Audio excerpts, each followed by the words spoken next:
dosa sih bagi kantor mam nih bako si hang dosa yang tu kan masih ngarang tak kaya kram itu pajan oleh tu kali no tak kaya tu cing kan sabula wai ka tinga ka tak kaya oh aduh hai roda na ada sih mui sih sah ni nak konung dang cing ratio ani sabula wai angau bagi ratio ama 2:1 dah lau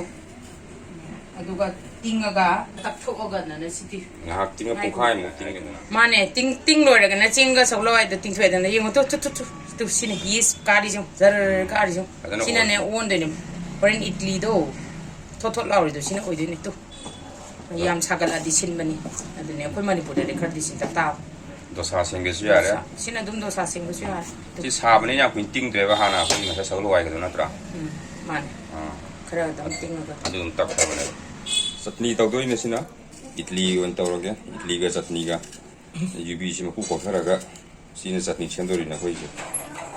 ini idli cooker sih hap pelor ne mai batar do ada she's hana pasan te thoki pasan te thok ko loi ra kan da akoi thau sina ne horen idli do nap chan da na bana thau na ne ai gi chana am tar ga na mai sem ga ta oi sing jo la di ne thau ma zai thum khara hap ke yam de hap ro ji chutney da hap te ne thum khara hap ke aduga mi khara di jira ga chu dum ham da ba yaw ne ko di hap ro ke ta plain it means fazana yeast kara bani se yeast ko se ka khali se kam khali aduga sumaina tawraga yam da chamba ba kano ne khoi gi se ko ting ga hawai ga ting bi gro ngang do tak tho thamamo sabula wai ngu do hawai do sabula wai aduga nungala pa thum hapo aduga fazana thau duna sigi kino sida taibi raga sedum lore 아니 실에 idli kon sile de sunna ko ye tengko masa idli kon lai da so koi rice cooker gi mathak tu da ne koi tengko masa dan tor ga ne dum ha pa ga ne dum tor ji thi idli cooker yam tho bani lai tra ga su tengko tu da steam du da dum ne dum idli do yum da dum hau jai yare rice cooker loi lai na bani na mani pu sing do sigi khara dum ha pe gilas ama mo oi de ne se sing dia sigi ge kari ba ma pi ri ba level pi ri aduna idli cooker gi tawbadani dana color light tawdabada kangu dadi direct adum rice cooker da hapro ai khung ga lore matana dum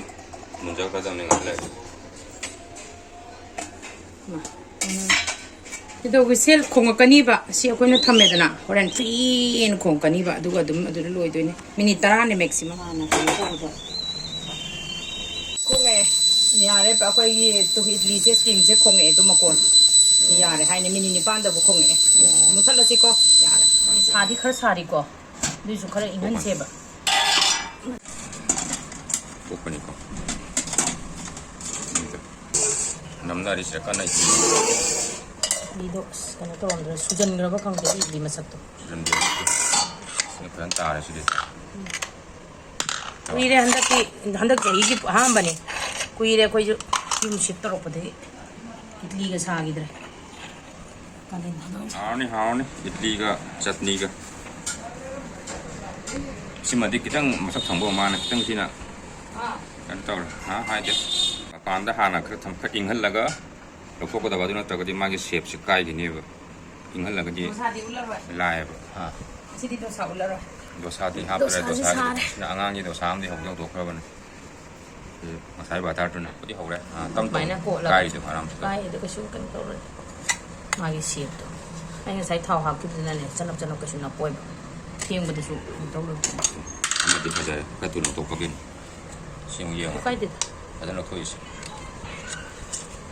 wow chap chan ta re ke na chutney su sem lo ra ban